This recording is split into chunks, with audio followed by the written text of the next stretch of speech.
Assalamualaikum warahmatullahi wabarakatuh. Perkenalkan, saya Martia Fotriani dengan NIM A1E118114. Video ini saya buat untuk memenuhi tugas mata kuliah pengajaran psikologi bimbingan yang diampu oleh Bapak Ruli Andiaksa, SPD MPD. Baiklah, pada video ini saya akan memberikan layanan informasi mengenai kesiapan menjadi remaja. Dan media yang saya gunakan di sini adalah PowerPoint. Bisa dilihat. Langsung saja, saya akan menyampaikan materi kesiapan menjadi remaja. Sebelumnya, apa itu remaja? Jadi, remaja itu adalah manusia ketika berusia belasan tahun, dan masa remaja ini juga biasa disebut masa peralihan. Masa peralihan dari anak-anak menuju dewasa. Ini dan mengapa menjadi remaja harus ada kesiapan? Karena pada masa remaja ini, pada masa peralihan ini, anak yang akan menjadi remaja itu pasti sangat labil. Jadi mereka akan sulit untuk menentukan keputusan terhadap masalah yang sedang dihadapinya. Atau dalam menghadapi tantangan-tantangan ketika menjadi remaja, mereka akan sangat labil untuk mengambil suatu keputusan. Selanjutnya, kesiapan apa yang harus diketahui anak yang akan menjadi remaja? Kesiapan yang harus diketahuinya adalah tantangan. Jadi ketika menjadi remaja, ketika berada di masa peralihan dari anak-anak menuju dewasa, mereka akan menghadapi banyak tantangan. Di antaranya, yang pertama itu penampilan. Jadi dengan menjadi remaja, maka mereka akan mengalami perubahan-perubahan seperti perubahan, baik itu perubahan psikis, mental, dan juga fisik. Contohnya seperti perubahan fisik. Ketika mereka mengalami perubahan fisik, saat itu juga mereka akan lebih memperhatikan penampilan. Bagaimana memperbaiki penampilan supaya tidak mengurangi kepercayaan diri mereka. Selanjutnya, pendidikan. Jadi, pada masa remaja ini, pendidikan itu akan sangat dianggap penting. Kenapa? Karena mereka akan memikirkan pendidikan demi menunjang masa depan mereka nantinya. Dan bagi remaja yang memiliki masalah pendidikan, contohnya nilainya rendah, kita harus memberikan pemahaman kepada mereka bahwa nilai itu tidak sepenuhnya menentukan masa depan mereka.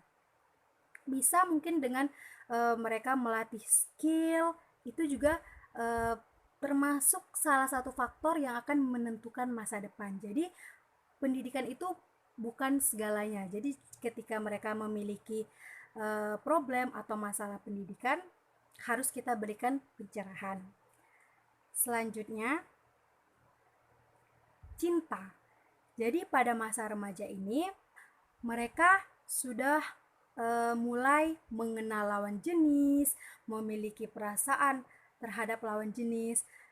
Namun juga harus diberikan pemahaman bahwa ketika menyukai atau memiliki hubungan spesial terhadap lawan jenis, itu juga harus mengikuti aturan-aturan atau norma-norma yang berlaku di masyarakat.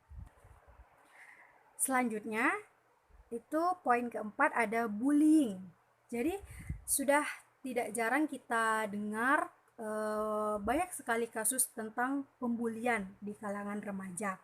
Karena sebenarnya pembulian ini tidak hanya berdampak pada orang yang dibully, tapi juga berdampak pada si pembuli. Mereka akan cepat atau lambat mereka akan merasa bersalah terhadap apa yang dilakukannya. Dan bagi yang dibully, ini sangat berpengaruh kepada psikisnya, mentalnya. Jadi akan berdampak pada tingkah laku mereka ke depannya. Mungkin anak yang pernah dibully itu akan menjadi anak yang pendiam, sulit untuk mengekspresikan diri dan lain sebagainya.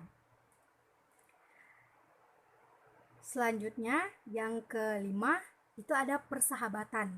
Jadi pada masa remaja ini mereka akan merasakan yang namanya persahabatan. Persahabatan di mana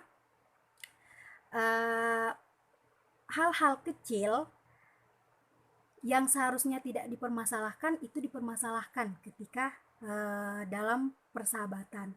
Jadi ketika menjadi remaja kita harus tahu memposisikan diri kita. Mungkin jika itu masalah besar bisa dikecilkan, dan jika itu masalah kecil mungkin bisa ditiadakan. Seperti itu. Selanjutnya, harga diri. Nah, harga diri maksudnya di sini adalah contohnya seperti remaja putri. Remaja putri ini sering sekali membanding-bandingkan dirinya dengan orang lain, baik itu idolanya di sosial media ataupun teman-teman di lingkungannya yang mereka anggap jauh lebih baik dari dia. Nah, harga diri ini akan menimbulkan remaja yang selalu ingin mengimbangi, atau misalkan dalam suatu pergaulan mereka bergaul dengan anak-anak yang hedonisme. Jadi mereka akan terpengaruh dan ikut dalam pergaulan tersebut. Jadi mereka akan berusaha bagaimana harga diri mereka itu tidak diinjak-injak oleh temannya. Seperti itu. Dan yang terakhir itu ada tekanan dari teman sebaya. Maksudnya di sini adalah ketika menjalin suatu pertemanan atau persahabatan, tentu ada aturan-aturan dalam pertemanan tersebut, di mana ketika aturan itu bertolak belakang atau seharusnya tidak boleh dilakukan karena melanggar norma-norma dan kebiasaan di masyarakat, tetapi ketika dalam pertemanan itu harus dipatuhi karena demi mematuhi yang namanya setia kawan. Jadi aturan itu harus dipatuhi sebaik-baiknya demi kita itu harus menjadi setia kawan. Padahal harusnya aturan itu tidak kita ikuti karena melanggar norma-norma dan aturan di masyarakat. Baiklah, sekian materi dari saya.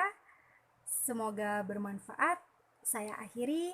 Wassalamualaikum warahmatullahi wabarakatuh.